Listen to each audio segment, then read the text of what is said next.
علیکم ورحمۃ اللہ وبرکاتہ۔ مجلس اتحاد المسلمین کے چیئرمین کے امیدوار جناب ظفر علی مرچنٹ صاحب،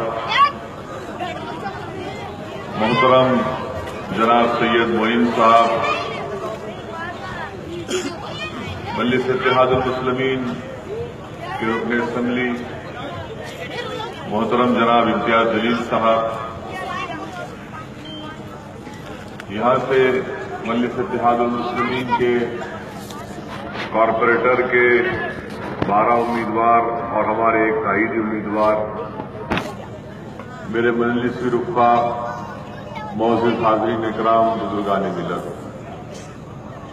پس پردہ بیٹھ کر سننے والی میری عزتدار اور ماں اور بہنوں، میں سب سے پہلے اس بات کا اعتراف کرنے کے لیے کھڑا ہوں کہ ہماری پارٹی نے پہلے جس شخص پر بھروسہ کیا تھا وہ فیصلہ صحیح نہیں تھا، اور میں اس بات کا اقرار کرتا ہوں اور انشاءاللہ تعالی میں آپ سے وعدہ کر رہا ہوں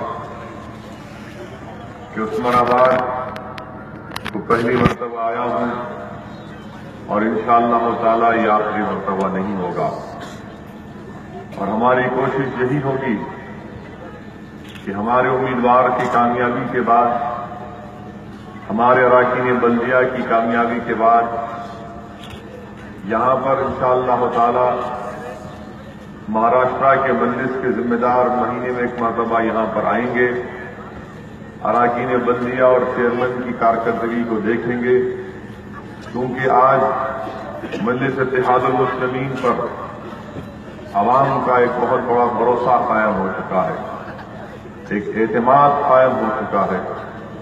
نوجوان بڑی آس اور امنگ سے مجلس اتحاد المسلمین کی طرف دیکھتے ہیں۔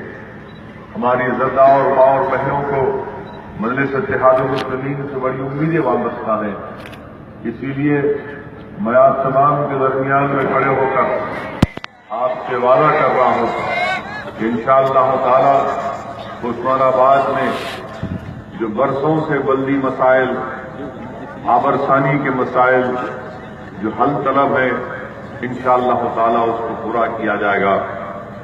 ابھی ظفر علی مرچنٹ صاحب بتا رہے تھے کہ یہاں پر مہینے میں 2 مرتبہ پینے کا پانی آتا ہے۔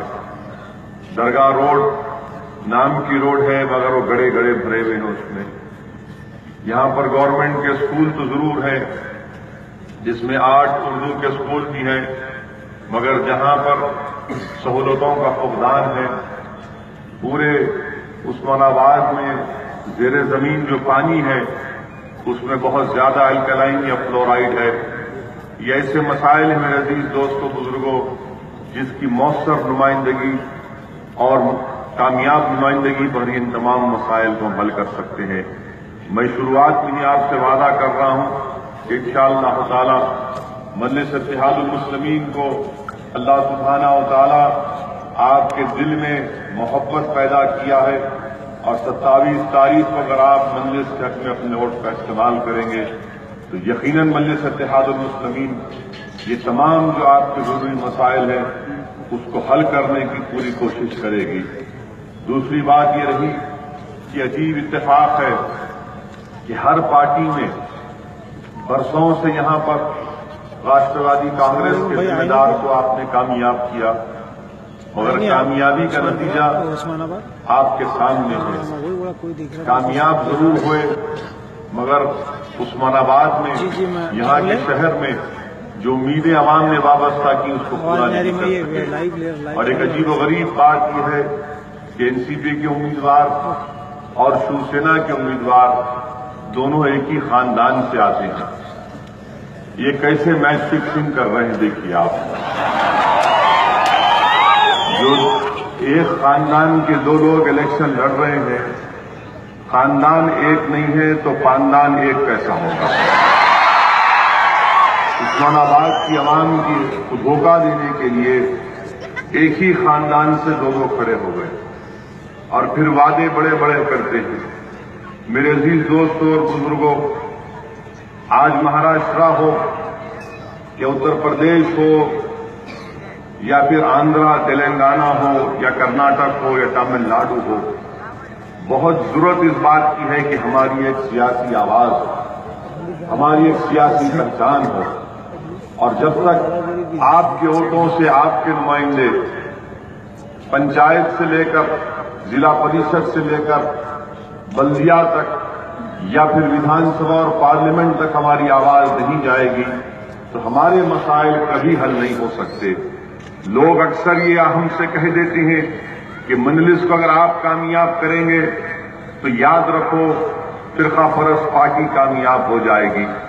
मैं आज के इस हजारों की तादाद में जो आज आप यहां पर अपना कीमती वक्त निकाल कर आए हैं, मैं आप तक अपनी बात को पहुंचाना इसलिए जरूरी समझता हूं कि आप खुद सोच लीजिए और एक अच्छा फैसला करिए कि पिछले पार्लियामेंट के इलेक्शन में मजलिस इत्तेहादुल मुस्लिमीन ने तो पार्लियामेंट के इलेक्शन में अपने कैंडिडेट को नहीं खड़ा किया, तो आखिर क्या वजह थी कि 42 पार्लिमानी सीट पर बीजेपी शिवसेना कामयाब हो गई? कैसे वो लोग कामयाब हो गए? इस मजमे में जितने लोग आज शिरकत किए हैं, जिसमें कसीर तादाद मुस्लिम अक़लियत और हमारे दलित भाई और बहनों की है, 99% लोगों ने, आवाम ने शिवसेना और बीजेपी के हक में अपने वोट का इस्तेमाल भी किया।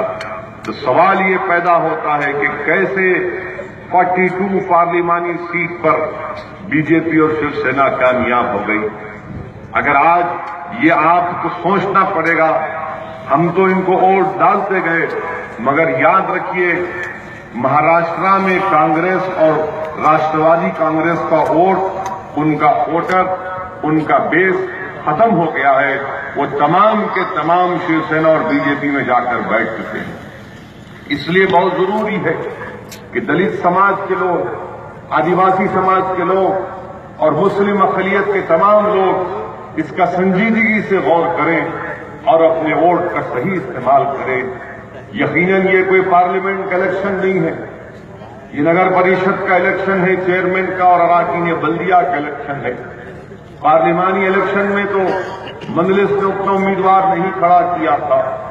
असेंबली के इलेक्शन में जिसको हमने टिकट दिया वो साहब किधर है, उनके बारे में नहीं बोलना चाहता। मगर सवाल ये पैदा होता है कि हर बार जब कभी इलेक्शन आता है, हमारे सामने इस बात को लाकर रख दिया जाता है कि देखो भाई, अगर अब की बार हमारा साथ नहीं देंगे तो दुश्मन कामयाब हो जाएगा। ये 70 साल से यही डायलॉग बोला जा रहा है कि अगर नहीं देंगे तो दुश्मन कामयाब हो जाएगा।